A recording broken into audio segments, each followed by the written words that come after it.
GT Holidays, South India's #1 travel brand. You know you are special when you're with GT Holidays.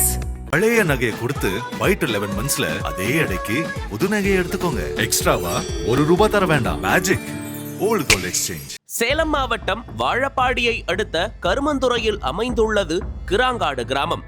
இந்த பகுதியை சேர்ந்தவர் 45 வயதான ராஜேந்திரன். விவசாயியான இவர் கிராங்காடு திமுக கிளை செயலாளராக உள்ளார். ராஜேந்திரனுக்கு சரிதா என்பவருடன் திருமணமான நிலையில் அவருக்கு கோகிலா, பரிமளா என்ற 2 மகள்களும் நவீன் என்ற ஒரு மகனும் உள்ளனர். இந்த நிலையில் ராஜேந்திரனுக்கும் பக்கத்து தோட்டத்தில் வசித்து வரும் அவரது உறவினர்களான ராஜமாணிக்கம், பழனிசாமி ஆகியோருக்கும் இடையே நிலத்தகராறு காரணமாக முன்விரோதம் இருந்துள்ளது. இரு தரப்பினருக்கும் அடிக்கடி தகராறு ஏற்பட்டு வந்த நிலையில் இந்த சண்டையை நிறுத்த உறவினர்கள் சமாதானம் செய்து வந்துள்ளனர். இதனிடையே கடந்த 20ஆம் தேதி இரவு ராஜேந்திரன் தனது மனைவி சரிதாவுடன் வீட்டில் இருந்து இருசக்கர வாகனத்தில் தோட்டத்திற்கு சென்று கொண்டிருந்தார். அப்போது சாலையில் பள்ளம் இருந்ததால் மனைவியை கீழே இறக்கிவிட்டு ராஜேந்திரன் இருசக்கர வாகனத்தை மெதுவாக இயக்கியுள்ளார். அந்த நேரத்தில் வனப்பகுதியில் மறைந்திருந்த மர்ம நபர்கள் சிலர் நாட்டு துப்பாக்கியால் ராஜேந்திரனை சுட்டுவிட்டு மின்னல் வேகத்தில் அங்கிருந்து தப்பிச் சென்றனர். இதில் உடலில் குண்டு பாய்ந்த ராஜேந்திரன் சம்பவ இடத்திலேயே துடிதுடித்து உயிரிழந்தார்.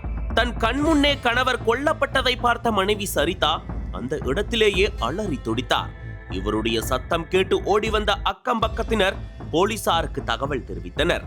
அதன் பேரில் கரியகோயில் மற்றும் கருமந்துறை போலீசார் ஸ்பாட்டிற்கு வந்து ராஜேந்திரனின் உடலை போஸ்ட்மார்டம் செய்வதற்காக அனுப்பி வைத்தனர். இந்த கொலை தொடர்பாக போலீசார் வழக்கு பதிவு செய்த நிலையில் ராஜேந்திரனை சுட்டுக் கொன்ற இடத்தில் மனைவி சரிதா மட்டுமே இருந்ததால் அங்கு எத்தனை பேர் இருந்தார்கள், எப்படி தப்பித்து ஓடினார்கள் உள்ளிட்ட விவரங்களை சரிதாவிடம் போலீசார் கேட்டறிந்தனர். மேலும் ராஜேந்திரனுக்கும் வேறு யாருக்கும் முன்விரோதம் உள்ளதா அல்லது மிரட்டல் விடுக்கப்பட்டதா என்றும் போலீசார் விசாரித்தனர். அப்போது நிலத்தகராறு குறித்து சரிதா தெரிவித்த நிலையில் அதே ஊரை சேர்ந்த ராஜமாணிக்கம், பழனிசாமி ஆகிய 2 பேரை பிடித்து போலீசார் தீவிர விசாரணை நடத்தி வருகின்றனர்.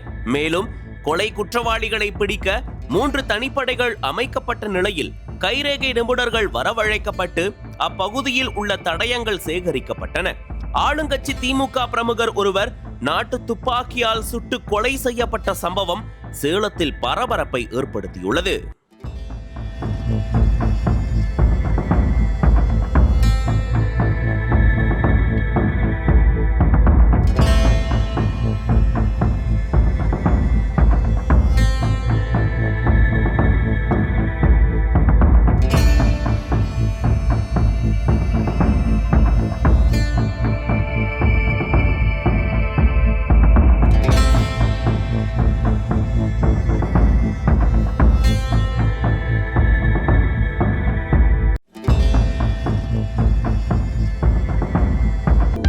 அனல் பறக்கும் செய்திகளை அப்டேட் செய்து கொள்ள நக்கீரன் களத்தை இப்பவே சப்ஸ்கிரைப் பண்ணுங்க.